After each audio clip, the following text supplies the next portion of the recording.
Assalamualaikum warahmatullahi wabarakatuh. Waalaikumsalam warahmatullahi wabarakatuh.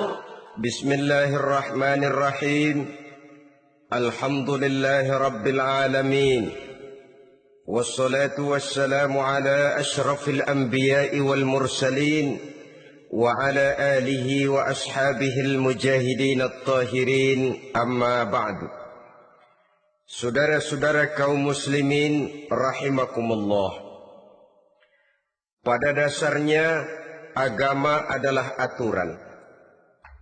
Orang yang beragama adalah orang yang hidup memakai aturan.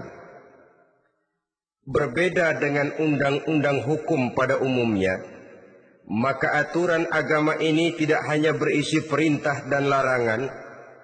Ia di samping berisi perintah juga berisi anjuran, pembolehan, pencelaan, dan larangan. Dalam bahasa yang lebih dikenal, perintah adalah sesuatu yang apabila dilaksanakan beroleh pahala, sedang apabila ditinggalkan mendapat sanksi dosa. Amalan semacam ini dinamakan amalan yang wajib. Sedangkan anjuran, sesuatu yang apabila kita kerjakan beroleh pahala, apabila kita tinggalkan tidak beroleh dosa. Amalan semacam ini dikenal dengan amalan sunnah. Pembolehan adalah sesuatu yang boleh saja, artinya boleh dikerjakan, boleh pula ditinggalkan. Dan amalan semacam ini kita sebut dengan amalan mubah. Pencelaan adalah sesuatu yang berpahala jika ditinggalkan, tapi tidak berdosa manakala dikerjakan. Dan ini dinamakan perbuatan yang makruh. Sedangkan larangan, sesuatu yang apabila dikerjakan beroleh dosa, apabila ditinggalkan beroleh pahala. Dan amalan semacam ini lazimnya dinamakan amalan atau perbuatan yang haram. Kalau agama merupakan aturan, maka konsekuensinya tentu ia berisi perintah dan larangan. Apabila perintah dilaksanakan, maka Allah Subhanahu wa ta'ala memberikan balasan berupa pahala. Sedangkan apabila larangan yang dikerjakan, Allah pun akan memberikan ganjaran yang bernama dosa. Baik pahala maupun dosa adalah sesuatu yang abstrak. Sesuatu yang tidak nampak, tidak kelihatan oleh pandangan mata yang zahir. Itu sebabnya barangkali di zaman materialistis seperti sekarang ini, orang kurang tergerak mengejar pahala dan malah kadang-kadang terangsang untuk berbuat dosa.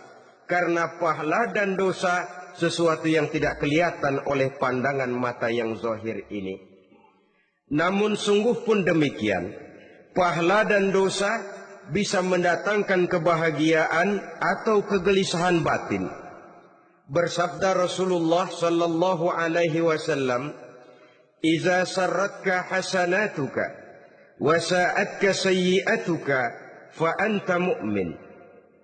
Apabila perbuatanmu yang baik menyebabkan engkau bahagia, apabila perbuatanmu yang baik menyebabkan engkau gembira, dan perbuatanmu yang jahat menyebabkan engkau jadi susah, itulah tanda bahwa di hatimu masih ada iman.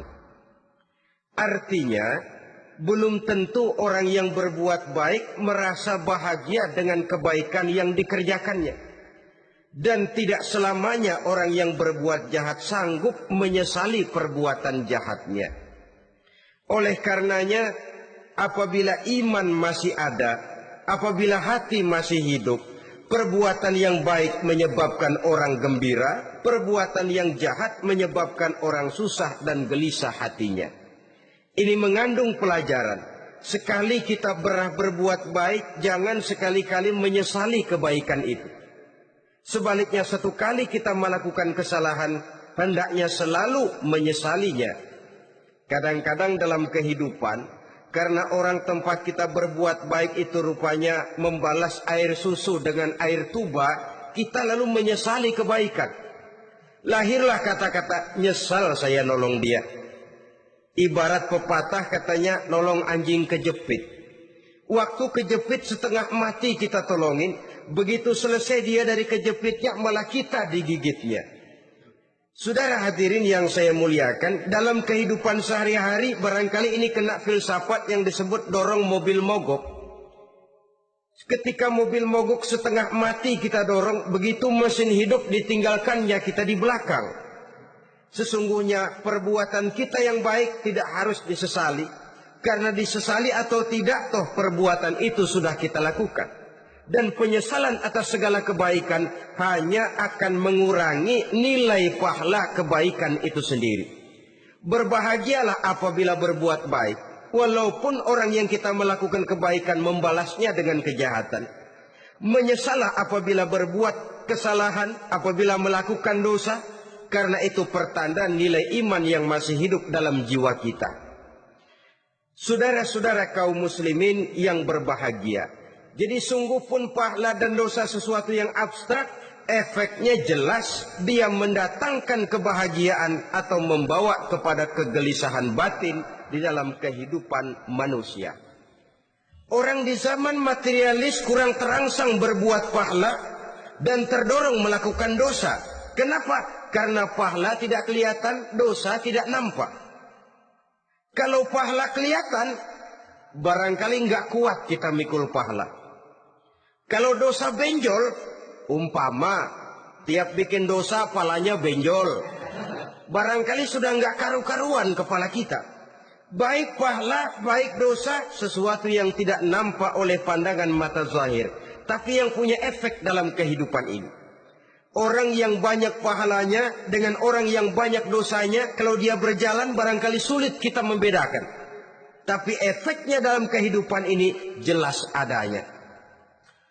Sesuatu yang bernama pahala kita perlukan, karena hidup tidak berhenti hingga di sini. Sesuatu yang bernama dosa harus kita hindarkan, karena ada kelanjutan sesudah hidup yang sekarang ini. Kehidupan dari satu pertanggungan jawab.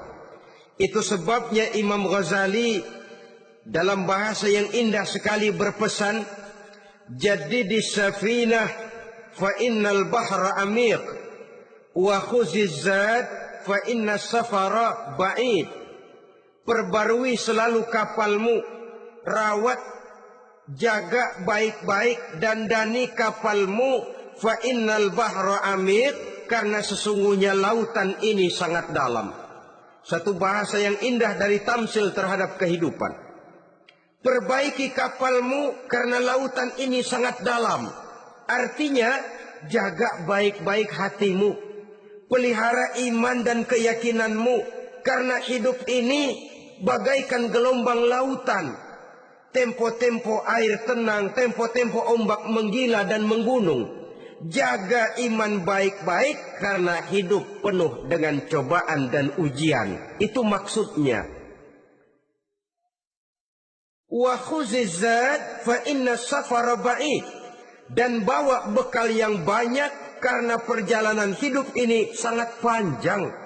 Perjalanan ini sangat jauh. Kita kalau pergi keluar kota tentu saja membawa bekal. Makin jauh kota yang akan kita tuju, makin banyak bekal yang harus kita bawa. Alangkah sengsaranya manusia. Apabila dia akan pergi ke satu kota yang jauh, modalnya cuma nekat. Bagaimana nanti di sana sajalah. Tidak membawa bekal sebagaimana yang sewajarnya. Hal yang semacam ini, senangnya sih belum tentu, keblangsak dan susahnya sudah kebayang. Itu dalam kehidupan di dunia ini. Bagaimana kalau sudah bicara tentang kehidupan yang akan datang? Karena sesungguhnya hidup ini merupakan satu perjalanan yang sangat panjang. Sejak kita tinggal di alam arwah, pada saat jasad belum lagi diciptakan Allah, ruh sudah diciptakannya lebih dahulu. Sampai kemudian kita pindah ke alam rahim, alam kandungan ibu. Untuk kemudian berpindah kepada kehidupan dunia. Dari dunia ini kita pindah ke alam barzakh. Di sana tinggal kita 100 tahun mungkin, 100.000 tahun mungkin, 1 juta tahun mungkin, menunggu saat datangnya kiamat. Lalu dari alam barzakh pindah kita ke alam akhirat. Satu perjalanan yang sangat panjang. Alangkah malangnya, alangkah sengsaranya jika tahu kita begitu panjangnya perjalanan hidup ini, tidak ada bekal yang kita bawa. Artinya kesengsaraan, kesulitan yang bertali-tali sudah jelas akan menimpa kita. Kalau pergi kita keluar kota membawa bekal uang, membawa bekal makanan, apa bekal yang mesti kita bawa?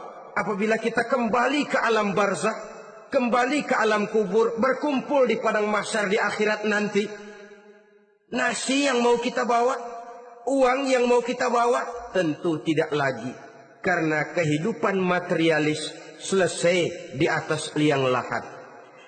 Bila masuk kita ke liang lahat, disitulah pahala dan dosa memegang peranan yang sangat penting. Maka pada pertemuan malam ini kita akan bicara tentang pahala dan dosa itu. Saudara-saudara kaum muslimin rahimakumullah. Yang dinamakan pahala, kata Imam Ali Al-Jurjani dalam kitab At-Ta'rifatnya, ma yastahiqqu bihi ar-rahmatu wal maghfiratu minallahi ta'ala. Sesuatu yang pelaksananya berhak untuk mendapat rahmah dan ampunan dari Allah. Dengan kata lain, nilai pahala adalah akibat dari perbuatan-perbuatan di dalam melaksanakan perintah dan anjuran yang ada di dalam kehidupan agama. Apabila perintah dan anjuran kita laksanakan, nilai pahala itu lalu datang. Nah, nilai pahala dalam Islam, menurut konsepsi Quran, Allah menjelaskan, man jaa bil hasanati falahu asyru amsalihha.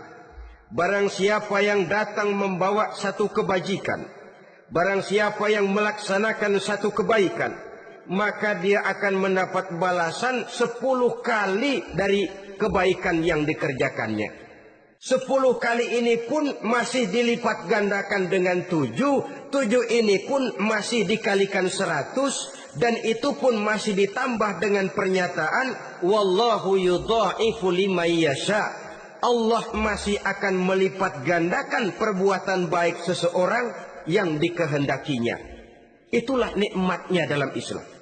Tetapi sebaliknya, wa man jaa'a bis-sayyi'ati fala yujza illa mislaha. Barang siapa yang melakukan satu kejahatan, dia tidak akan mendapat balasan kecuali sesuai dengan kejahatan yang dikerjakannya.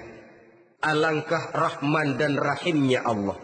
Orang yang berbuat baik dibalas 10, dikali 7, dikali 100, masih dilipat gandakan pula. Tapi orang yang berbuat jahat tidak akan mendapat balasan kecuali sesuai dengan kejahatan yang dikerjakannya. Ini kan beda dengan sifat kita manusia. Kita ini kadang-kadang kalau dijitak membalasnya mukul. Tapi kalau orang berbuat baik kepada kita, kita enggan untuk berbuat baik kepada orang tadi. Allah tidak mengajarkan begitu. Satu kebaikan berbalas 10. Satu kejahatan berbalas dengan satu kejahatan. Maha Rahman dan Rahim Allah. Bahkan dalam Islam, niat berbuat baik saja mendapat pahala. Sedangkan niat berbuat jahat belum ditulis merupakan satu dosa sampai kejahatan itu dikerjakan oleh orang yang niat tadi. Umpamanya, saudara niat nanti malam giliran pengajian saya mau hadir di majelis taklim. Pas datang waktu malam, hujan turun sangat lebat. Saudara berhalangan datang ke majelis taklim, saudara sudah mendapat pahala niat. Tapi saudara niat, nanti malam kalau turun hujan, saya mau bongkar rumahnya si fulan, saya mau curi seluruh harta bendanya. Ternyata malam saudara tidak mengerjakan perbuatan itu belum ditulis dosa sampai perbuatan itu benar-benar dikerjakan. Tapi lalu jangan macam-macam. Kalau begitu niat aja yang baik, biar nggak usah dikerjain. Niat aja pengen ngaji walaupun tidak ada niatan untuk ngaji. Allah lebih tahu tentang apa yang terdetik di dalam hati sanubari kita. Itulah sebabnya sangat dianjurkan orang untuk melakukan segala macam kebajikan. Dan dianjurkan orang menjauhkan segala macam bentuk kejahatan. Karena dia akan berefek melahirkan dosa dan pahala. Dosa dan pahala itulah alat untuk memperoleh kebahagiaan di alam kubur, di padang mahsyar, sampai di akhirat nanti. Di dunia ini mungkin segalanya bisa kita beli dengan yang namanya uang. Keamanan kita bisa menyewa petugas untuk menjaga rumah kita. Kendaraan yang mewah bisa kita beli. Udara yang sejuk bisa kita ciptakan. Siapa banyak uang dia raja. Mungkin itu di dunia. Tapi bisa apa uang kalau kita sudah masuk ke alam kubur? Bisakah munkar nakir kita sogok? Udah karkir jangan nanya nih cepet. Bisakah malaikat azab menyingkir dengan uang semir? Ternyata tidak. Untuk memperoleh kebahagiaan di sana nilai pahala. Kesengsaraan akan kita dapat kalau kita banyak menumpuk dosa. Oleh karena itu jangan beranggapan pahala nggak kelihatan, dosa juga nggak kelihatan, biarin saja. Yang tidak kelihatan ini pada waktunya akan memegang peranan yang sangat penting. Tapi tidak cuma untuk menghadapi hidup di situ, kita lalu harus berbuat baik dan meninggalkan yang jahat. Terutama juga di dunia ini. Toh pepatah bilang gajah mati meninggalkan gading, harimau mati meninggalkan belang. Apa yang akan kita tinggalkan setelah kita mati? Kita ingin jasad kita boleh hancur terkubur tanah. Tapi nama kita ingin hidup terus. Dikenang orang 100, 1000, bahkan 1.000.000 tahun yang akan datang. Ditulis orang dengan tinta emas dalam sejarah. Tercatat kita sebagai orang baik-baik. Saudara-saudara kaum muslimin rahimakumullah. Lalu perbuatan apa yang bisa mendatangkan pahala itu? Saudara-saudara, semua perbuatan yang diperintah dan dianjurkan oleh Allah, yang dikerjakan dengan ikhlas hanya untuk mencapai ridho Allah, mendatangkan pahala. Kadang-kadang menurut pendapat kita remeh, tapi nilainya di sisi Allah besar. Itu pahala. Menghitung pahala itu hak prerogatif Allah. Perbuatan yang ringan Allah mau berikan ganjaran yang besar, itu urusan Allah. Misalnya, kata Nabi, la tahkiranna minal ma'rufi syai'an. Jangan kamu menganggap remeh perbuatan baik walaupun kecil. Jangan merasa sulit melakukan perbuatan yang mengandung pahala. Bertemu dengan teman, muka kita cerah, berpahala. Menyingkirkan duri di jalanan, berpahala. Menolong orang yang sesat, memberitahu orang yang bertanya, berpahala. Tidak sulit kalau kita mau. Yang diperintah dan dianjurkan oleh agama, itu perbuatan yang mengandung nilai-nilai pahala. Masalahnya cuma tinggal mau atau tidak, dan dikerjakan dengan ikhlas. Bertemu teman mukanya cerah, pahala. Menyingkirkan duri di jalanan, pahala. Sodakoh, pahala. Tidak berupa perbuatan, bisa berupa ucapan. Misalnya bersolawat, pahala.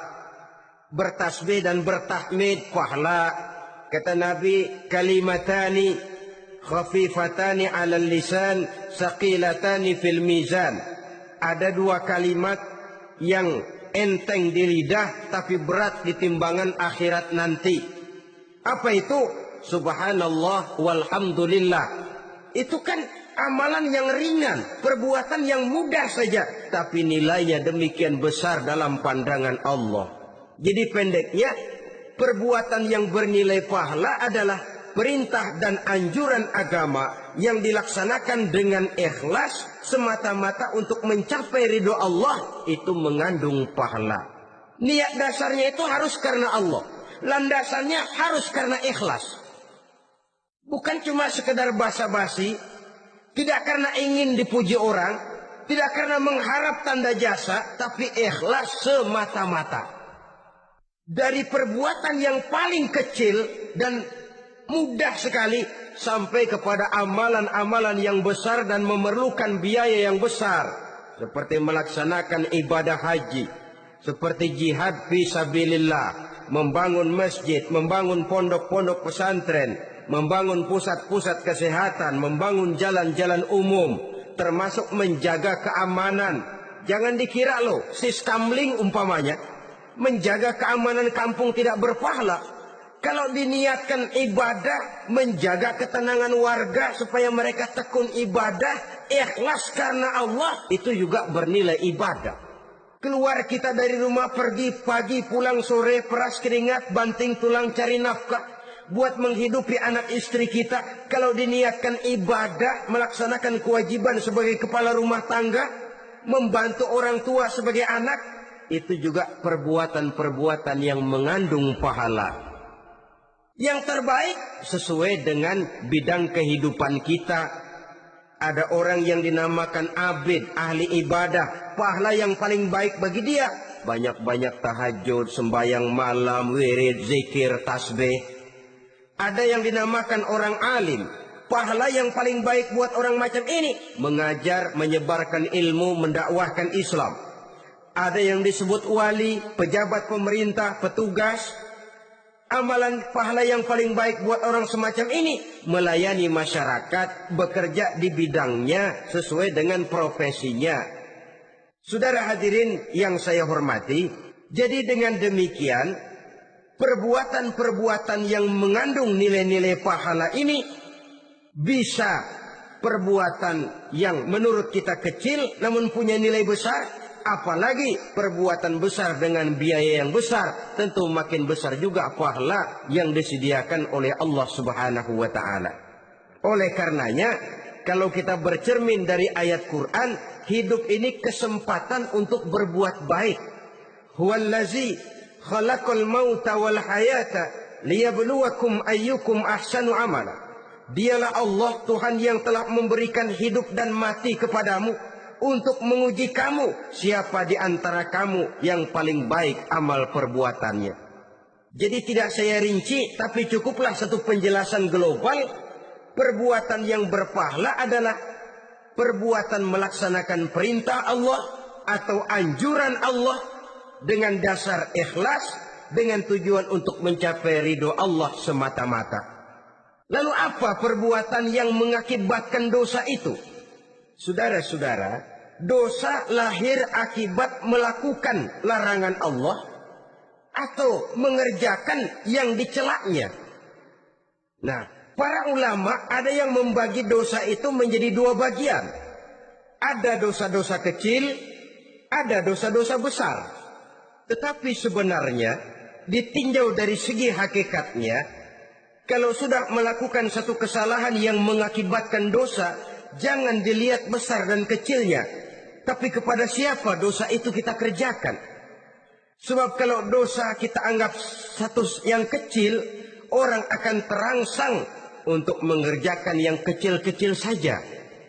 Sehingga dengan demikian, yang kecil pun akan menjadi besar kalau ditumpuk-tumpuk. Sedangkan yang besar bisa saja menjadi kecil kalau selalu diiringi dengan permohonan ampun kepada Allah. Itu sebabnya para ulama sufi, orang-orang tasawuf mengatakan la saghair ma'al istimrar wa la kabair ma'al istighfar. Tidak ada dosa yang kecil kalau dikerjakan terus-menerus, dan tidak ada dosa yang besar kalau digempur tiap saat dengan perbuatan istighfar atau memohon ampun kepada Allah Subhanahu wa taala. Cuma saja pada umumnya, karena dosa-dosa kecil itu lebih mudah taubatnya, dan ada janji Nabi, barang siapa yang meninggalkan dosa-dosa besar akan diampuni dosa-dosanya yang kecil-kecil. Oleh karena itu, pada kesempatan ini kita akan juga bicarakan apa saja yang termasuk klasifikasi dosa-dosa besar, dengan harapan kita bisa menjaga diri, menyelamatkan diri, jangan sampai terjatuh ke dalam dosa-dosa yang besar tadi. Tetapi bukan berarti kita harus terangsang melakukan dosa-dosa yang kecil. Ah, biarin kecil ini, tobatnya gampang. Ah, dosa kelas teri. Ah, dosa itu kan tidak kelihatan. Lalu terangsang melakukan perbuatan dosa-dosa. Walaupun kecil, kalau berlarut terus-menerus, dia akan tumbuh menjadi dosa yang besar. Oleh karenanya, jangan sampai mengundang pengertian. Kalau kita membicarakan dosa-dosa yang besar, lalu terangsang melakukan dosa-dosa yang kecil. Karena bagaimanapun juga, dosa kecil dan dosa besar sama dalam arti kepada Allah kita melakukan kesalahan. Dan dosa yang kecil pun kalau bertumpuk, dia akan menjadi banyak. Saudara-saudara kaum muslimin rahimakumullah. Ada beberapa jenis dosa-dosa besar. Jenis yang pertama, asyirku billah. Syirik atau menyekutukan Allah. Dari sekian deretan dosa-dosa besar, syirik ini merupakan bapak moyangnya dosa. Dedengkotnya dosa, itu syirik, menyekutukan Allah. Bahkan dosa yang lain Allah masih mau mengampuni. Tapi kalau sudah syirik, menyekutukan Allah, itu sudah satu dosa yang tidak berampun sama sekali. Oleh karena itu tepat pesan Imam Ghazali tadi. Jadi di safinah fa innal bahra ami. Jaga iman, pelihara akidah, dandani kapal. Karena hidup ini gelombang lautan sangat dalam, hidup banyak cobaan. Di dalam hidup di zaman sekarang ini, saudara bisa perhatikan, di mana tensi ekonomi tinggi, lapangan kerja sulit, persaingan hidup makin tajam, sifat egois dan individualis tumbuh di mana-mana, rasa solidaritas sosial menurun, sifat gotong royong musnah, orang mudah potong kompas, potong jalan, ingin cepat kaya, ingin cepat naik pangkat, ingin dapat kedudukan. Kadang-kadang akidah pun terjual, akidah pun musnah, jatuh ke jurang syirik pun tidak jadi soal. Itu yang kita khawatirkan. Kalau dosa-dosa yang lain Allah masih mau mengampuni, tapi kalau sudah jatuh kepada syirik, Allah sama sekali tidak akan memberikan ampun. Dalam kaitan dengan ini barangkali tepat sinyalemen Imam Ali itu. Andai kata kemiskinan merupakan satu kepribadian, saya akan membunuhnya lebih dahulu. Artinya memang kemiskinan ini sering mendorong orang kepada jurang kemusyrikan. Tidak tahan menghadapi godaan perut akibat tensi ekonomi yang tinggi, lapangan kerja yang sulit. Iman pun jadilah ditukar dengan 3 liter beras. Akidah pun jadilah dibarter dengan 3 bungkus supermi, dengan pakaian bekas, dengan obat-obatan. Tidak jadi soal baginya mengejar kebahagiaan yang relatif singkat dengan mengorbankan kebahagiaan yang abadi. Persis ibarat pepatah, nyari jarum kampak hilang. Mencari sesuatu yang kecil, yang besar jadi sia-sia. Membela perut, mengorbankan akidah. Na'udzubillah summa na'udzubillah. Saudara-saudara kaum muslimin rahimakumullah. Ini fakta. Ini kenyataan. Dan hal semacam ini tidak bisa diatasi cuma dengan ceramah, simposium, diskusi, seminar. Apalagi Nabi berpesan, solahu ummati bil ilmi wal mal. Umatku hanya bisa menjadi baik akidahnya dengan ilmu dan harta. Itu bahasa Nabi. Kalau bahasa kita sekarang, dengan ekonomi dan pendidikan. Ilmu, pendidikan, ekonomi, harta.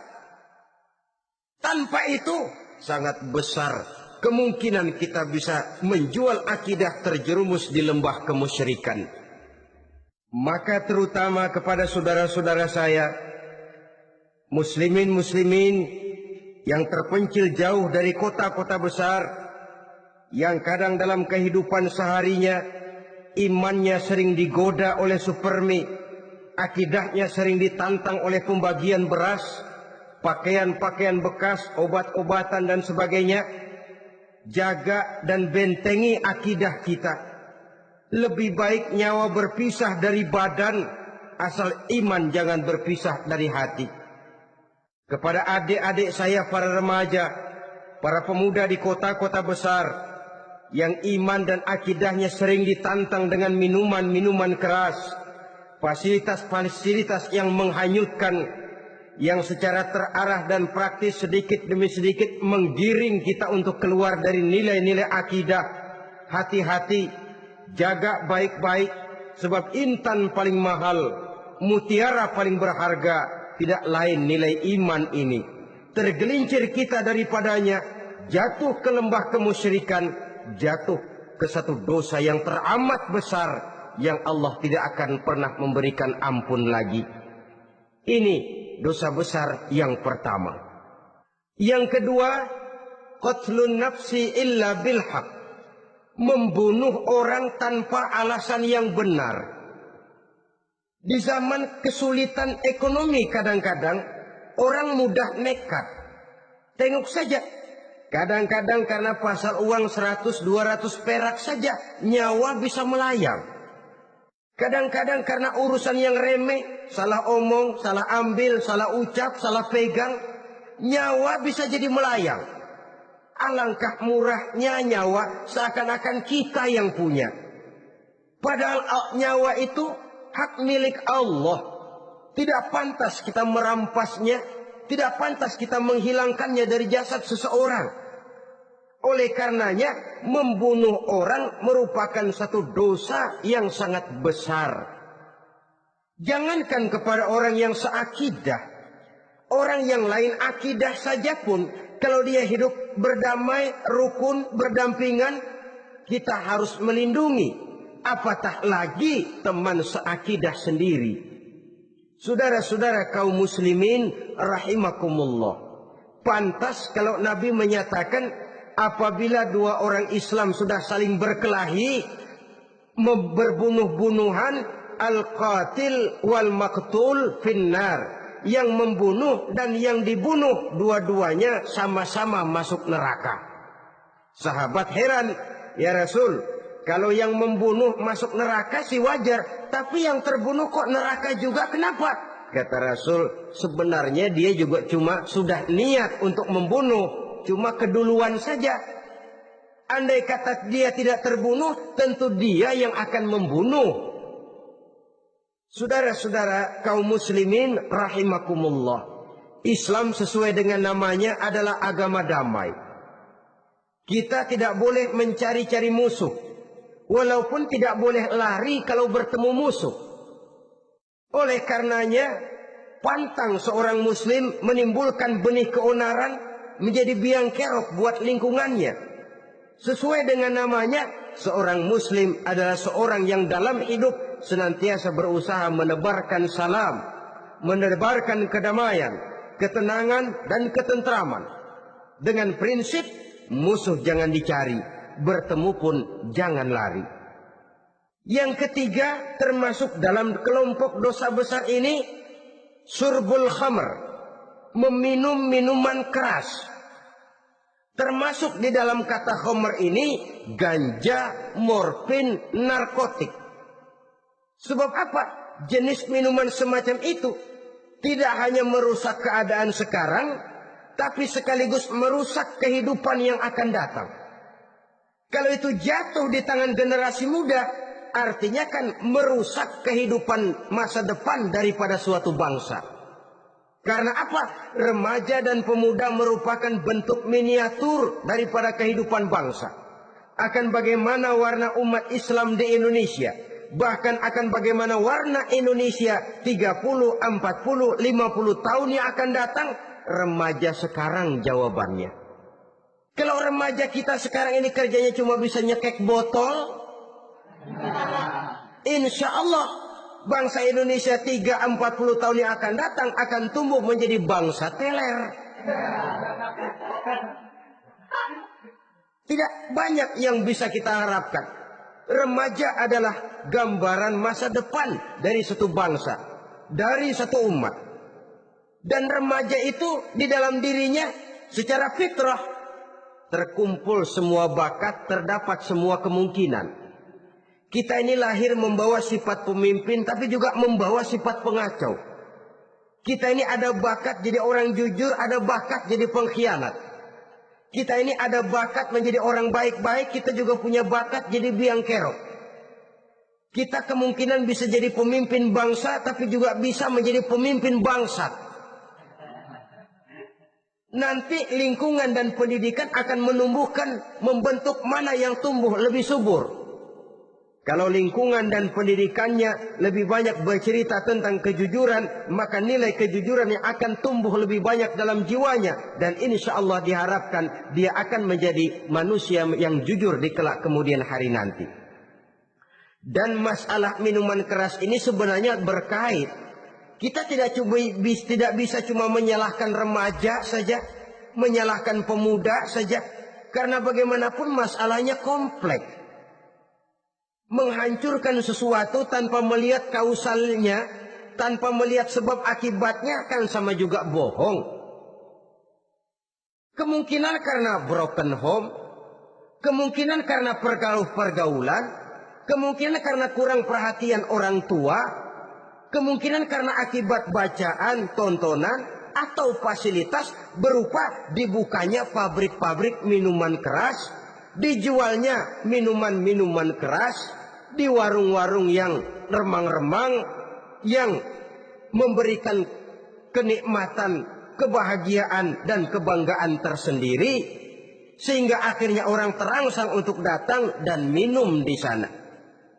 Pada dasarnya memang sepele, cuman minum, nggak ngerugiin orang lain kan? Iya, pada waktu minum. Tapi dikala sudah mabuk, out of control, apapun bisa kita lakukan. Yang kita ucapkan kita tidak sadari lagi, yang kita kerjakan tidak kita sadari lagi. Dikala itu segala macam kejahatan bukan sesuatu yang tidak mungkin untuk kita laksanakan. Nggak ngerugiin orang lain, memang pada saat mau minum. Tapi begitu minum, mabuk, kita bisa merugikan orang lain. Setidaknya merugikan diri sendiri. Pertumbuhan IQ menjadi lemah, semangat kehidupan hilang, gairah kerja menurun, kalau tidak ada sama sekali. Lalu apa yang bisa kita lakukan di dalam kehidupan? Dan akan lebih celaka kalau ini menimpa kehidupan generasi muda kita. Kadang-kadang yang ironi ya, kalau yang orang tuanya mampu barangkali masih tertolong. Tapi yang orang tuanya kondisi ekonomi lemah masih kepengen teler juga. Orang tuanya nggak mampu masih pengen mabuk. Dari ganja, morfin nggak dapat, akhirnya kaleng cat diisepin. Yang penting kan bisa teler. Mendatangkan satu kebahagiaan tersendiri. Itu sebabnya memang satu kejahatan menurut teori polisi ya, hanya bisa terjadi karena faktor N dan K. Niat dan kesempatan. Niat ada, kesempatan ada, jadi orang jahat. Kurang salah satunya, biasanya kejahatan terbendung. Niat ada, kesempatan tidak ada, sulit berbuat jahat.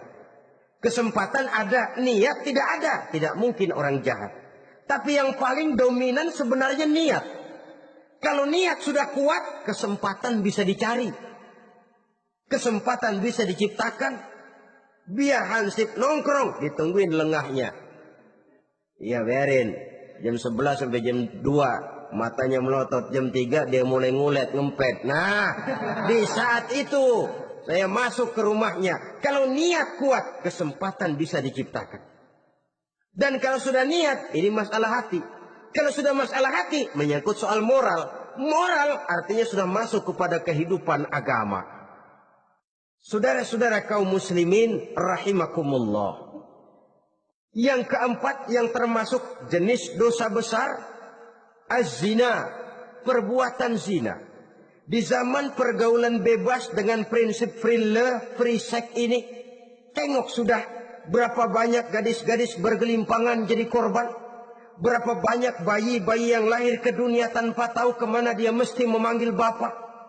Apakah deretan jumlah korban ini masih harus bertambah lagi? Paling tidak, biarlah yang sudah jadi korban, tapi jangan bertambah lagi hendaknya. Masing-masing kita berupaya menahan diri. Termasuk dalam kategori zina ini, yang merupakan cabang-cabangnya liwat, homoseks, lesbian, masturbasi. Bahkan masturbasi itu termasuk jenis zina tangan. Dan itu juga merupakan satu dosa. Di samping dosa juga merusak diri. Karena bagaimanapun juga dia akan mengurangi kemampuan daya pikir seseorang. Maka agama memberikan jalan keluar. Pesan Nabi, ya ma'syara syabab, man istata'a minkumul ba'at falyatazawwaj. Hai para pemuda, kata Nabi, barang siapa di antara kamu yang sudah bisa ba'at, yang sudah mampu ba'at. Ba'at itu artinya memberikan nafkah, baik nafkah zahir maupun nafkah batin. Falyatazawwaj, maka hendaklah dia kawin. Jadi yang maksud ba'at ini ya nafkah zahir, ya nafkah batin. Kita kadang-kadang cuma bisa ngasih nafkah batin saja sudah merasa pokoknya kan saya sanggup untuk kawin, lalu kawin tanpa kehilangan, dengan kehilangan pertimbangan. Saudara-saudara, wa in lam yastati, adapun kalau dia belum mampu, fa alaihi bisyam, hendaknya dia banyak puasa. Fa innahu lahu wija, karena puasa itu akan merupakan benteng jangan sampai orang memperturutkan hawa nafsunya. Andai kata puasa belum hobi, banyaklah olahraga para pemuda, para remaja. Karena dengan olahraga, pemikiran untuk memperturutkan hawa nafsu agak sedikit terkendali dan energi tersalurkan dalam bentuk yang positif. Pendeknya kreatif, banyak kegiatan. Ini pesan Imam Syafi'i tepat itu. Kata beliau, inni ra'aitu wuqufal ma'i yufsiduh, insala toba wa illam yajri lam yatib. Aku melihat air kalau diam rusak, tapi kalau dia mengalir jernih. Air kalau ngendap, nggak ngalir, nyamuk nyarang di situ, bisa jadi sumber penyakit. Manusia hidup begitu. Kalau nggak punya kegiatan, nggak kreatif, kerjanya cuma delohom, ayam-ayam, akhirnya jadi ngerusak. Ngomongin orang, Jano ngapa? Ano. Kebangetan nggak ngapa-ngapain, orang aja dipontenin. Orang diomongin, lahirlah namimah, lahirlah ribah. Saudara-saudara, air itu kalau ngendap ada aja yang nyarang. Tapi kalau dia ngalir, orang ada kesibukan, insya Allah dia tidak akan jatuh kepada sesuatu yang bisa mengundang dosa. Isilah waktu dengan hal-hal yang bermanfaat. Karena hidup ini singkat dan tidak berjalan mundur ke belakang. Mundur hancur, berhenti diinjak orang. Sekali melangkah, jangan surut mundur ke belakang. Homoseks terlepas dari penyakit kejiwaan. Sekarang ini kan sudah ada persatuan kaum gay katanya. Meminta perlakuan yang sama dan agar dibolehkan kawin sesama mereka. Secara manusiawi boleh. Secara manusiawi kita hargai mereka. Tapi dari kacamata agama, ini jelas merupakan penyimpangan. Dan penyimpangan merupakan suatu dosa. Terlepas dari pertimbangan manusiawi. Jangan karena terlalu memperturutkan suara manusiawi, lalu kita mengesampingkan agama. Termasuk lesbian, wadon karo wadon. Kalau homo itu kan lanang karo lanang katanya. Saudara-saudara kaum muslimin rahimakumullah, ini bukan penyakit baru. Liwat, homoseks sudah dikenal dari zamannya Nabi Lut. Laki dengan laki. Lesbian dari zaman istrinya Nabi Lut. Terlepas dari penyakit kejiwaan, dari segi agama, ini merupakan penyimpangan dan merupakan dosa yang besar. Yang kelima, yang termasuk jajaran dosa kelas kakap, qazful mu'minina wal mu'minat. Menuduh orang mukmin yang baik-baik, laki atau perempuan, melakukan perbuatan zina. Sehingga hancur namanya di masyarakat. Ini merupakan satu perbuatan dosa yang sangat besar dan sangat dimurkai oleh Allah. Saudara-saudara kaum muslimin rahimakumullah. Oleh sebab itu tentang masalah ini, kalau memang tidak ada saksi, jangan sembarang kita enteng lidah. Menuduh orang lain berbuat zina, menuduh orang lain berbuat serong, dosanya kelewat besar di dalam kehidupan. Karena apa? Mencari harga diri itu berat. Memelihara kehormatan diri jauh lebih berat. Satu kali orang dihancurkan namanya di masyarakat, dia akan terisolir jadinya. Oleh karenanya, berlindung kita kepada Allah. Jangan sampailah dihinggapi oleh sifat ini. Karena sentimen kita kepada seseorang, karena hasad kita kepada seseorang, tidak senang melihat orang lain lebih maju, lalu lidah ini seenaknya saja mengucapkan kata. Padahal sanksi dan resikonya sangat besar. Yang kita tuduh barangkali mendapat pahala dari Allah. Kita sendiri yang menuduh tanpa saksi, tanpa alasan yang benar, mendapat dosa yang sangat besar. Saudara-saudara, memang kadang-kadang aneh dalam hidup ini.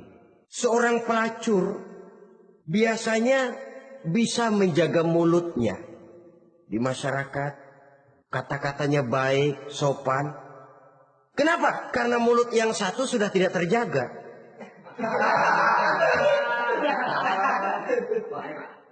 Kita kadang-kadang kehormatan bisa kita jaga, tapi mulut tidak terkontrol.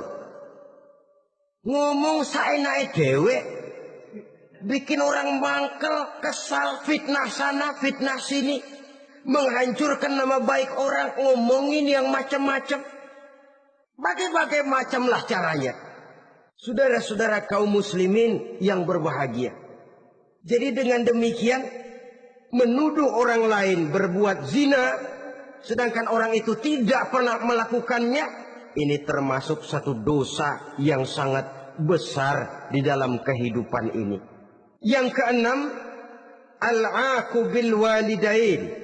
Durhaka kepada ibu bapak.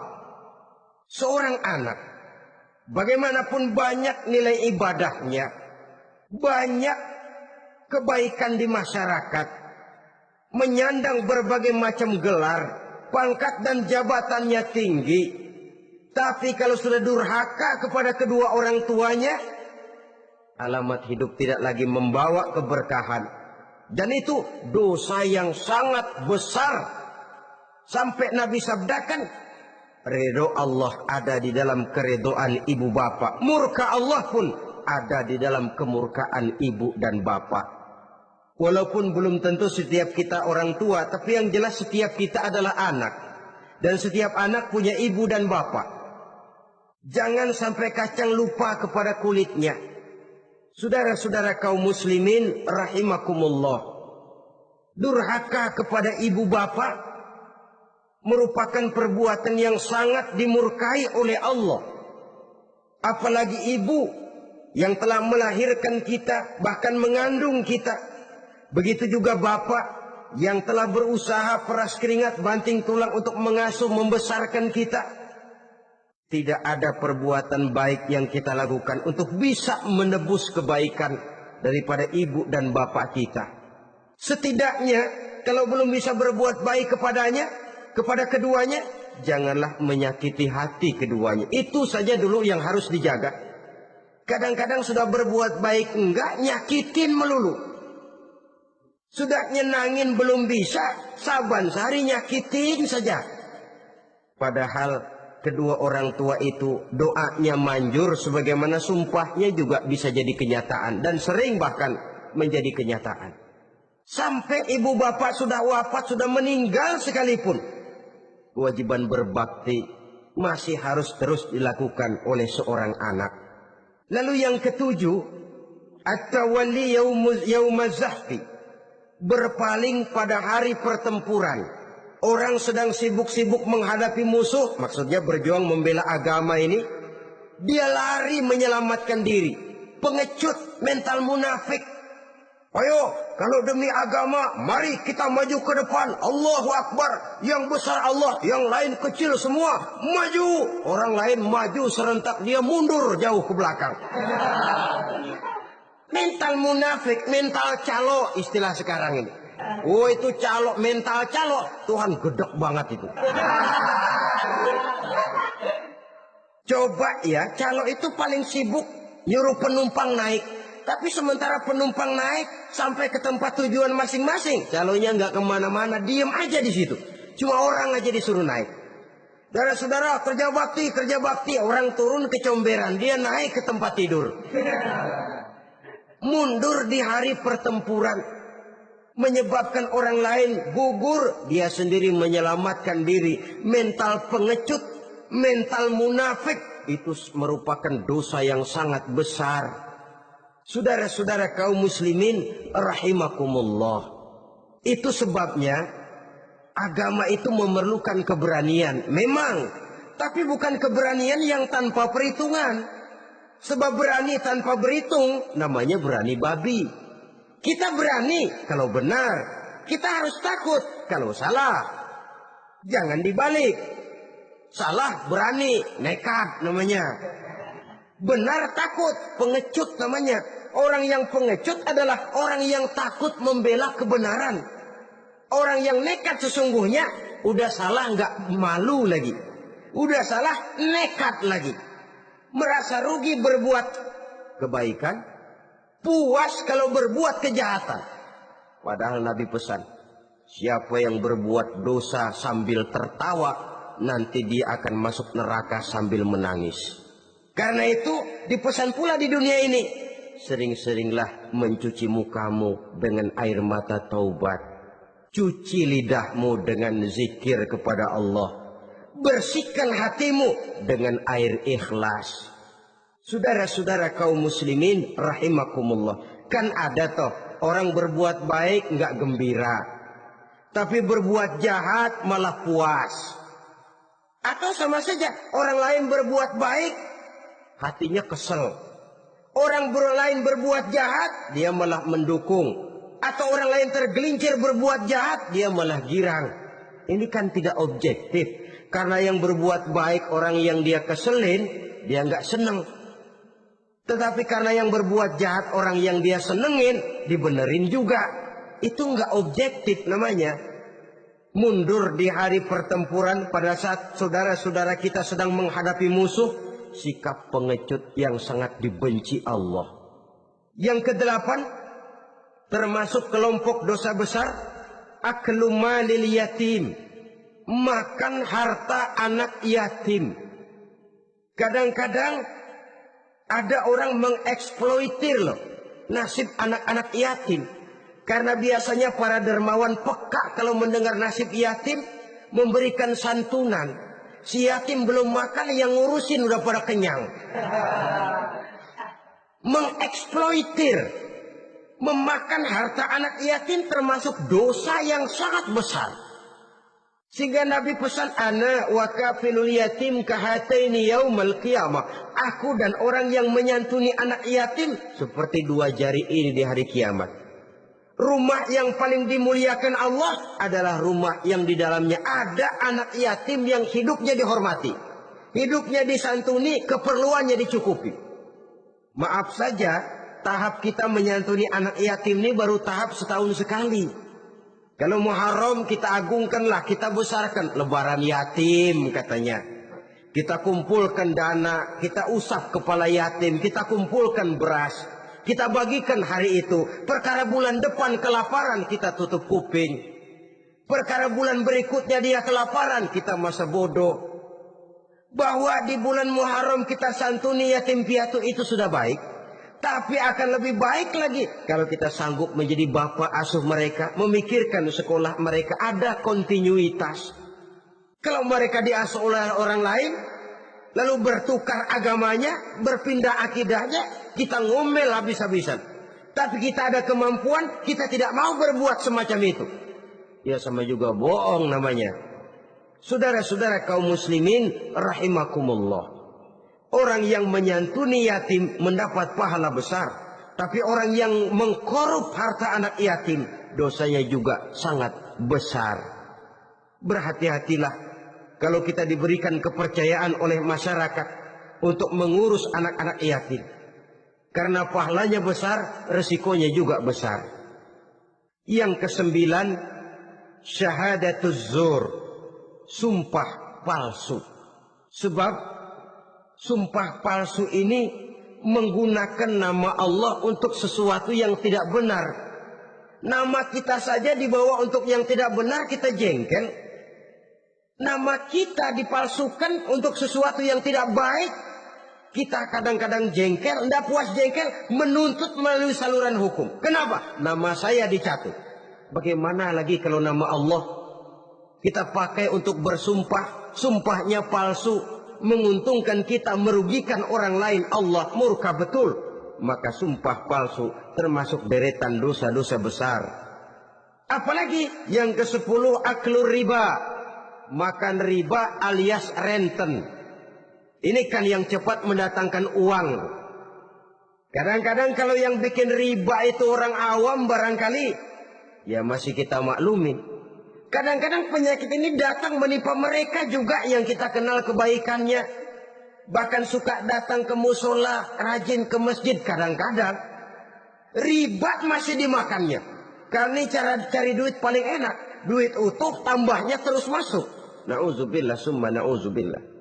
Itu yang diibaratkan dalam perjalanan Mi'raj waktu Nabi diperlihatkan neraka. Orang perutnya sebesar rumah dililit ular. Diseret-seret itu hancur perutnya. Dibulatkan lagi, diseret lagi, hancur lagi. Dibulatkan lagi, terus menerus begitu. Dia berteriak, mengerang, mengeluh, mengadu kesakitan. Nabi tanya, itu apa Jibril? Itu contoh dari umatmu yang suka makan riba Muhammad. Makan renten. Saudara-saudara, ini kan mencekik leher orang. Orang sedang kesulitan. Kelihatannya sih baik, menolong. Tapi di belakang menolong itu nyekek. Di belakang nolong itu nyekek. Dan nyekek itu sebenarnya tujuan utamanya. Orang yang menjalankan riba pada dasarnya tidak punya kemanusiaan kok. Kalau dia kelihatannya mau menolong, kelihatannya motifnya mencari untung di belakang itu. Jauh dari kemanusiaan. Yang ke-11 saudara-saudara, termasuk jajaran dosa besar itu qat'ur rahim, memutuskan silaturahmi. Marah, hobi sama marah. Kalau 3 hari nggak marahan sama orang, ngebet palanya. Selalu nyari gara-gara. Kalau udah marah berlaku perpanjangan waktu. Tahun, 2 tahun, kadang-kadang seumur hidup. Saudara hadirin yang saya muliakan. Apalagi mengurangi timbangan termasuk kelas dosa besar. Makan suap termasuk dosa besar. Semir menyemir dosa besar. Apalagi bunuh diri. Nah, bunuh diri dosa besar. Kadang-kadang karena sulit nekat. Daripada hidup susah mendingan mati sekali.